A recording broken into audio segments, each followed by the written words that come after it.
Hace mucho tiempo, en un poblado vivía un viejo carpintero.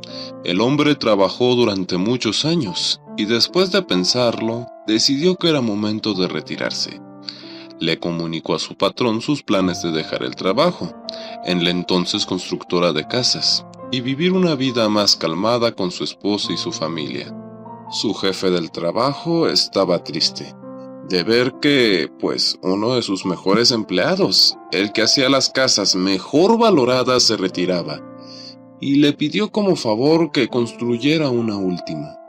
El cansado carpintero dijo que sí, y empezó a trabajar, pero con el tiempo se vio que su corazón y esfuerzo no estaban en el trabajo. El hombre buscaba terminar pronto su labor y seleccionó materiales de baja calidad y fácil obtención.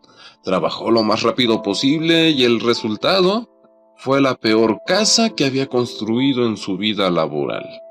Cuando el carpintero terminó el trabajo y su patrón fue a inspeccionar, le abrió la puerta, lo invitó a entrar y le dijo al viejo hombre: Durante años has trabajado arduamente para mí, con los mejores resultados. Es una pena que te retires.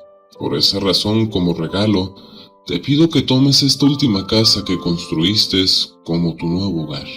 El carpintero no podía creer lo que estaba sucediendo. Miró a su alrededor y pensó que era una lástima, pues de haber sabido que esa iba a ser su nueva casa, la habría construido de una manera diferente. Ahora tenía que vivir en la casa que él mismo había construido y era un total desastre. Este corto cuento nos habla de la poca importancia que le damos a las cosas tan importantes como la familia, amigos, trabajo, etc. Construimos nuestra vida con flojera y sin pensar. Vivimos en una permanente queja, tratando de culpar a los demás de nuestra situación. Buscamos saber cómo será nuestro futuro, cuando sabemos que eso depende solamente de nosotros mismos. Todos somos carpinteros que construimos nuestra vida a cada segundo. Por eso hay que hacer las cosas con amor, sabiduría y todo nuestro esfuerzo. Esto fue una página más del libro de Raziel. Los esperamos en el próximo relato.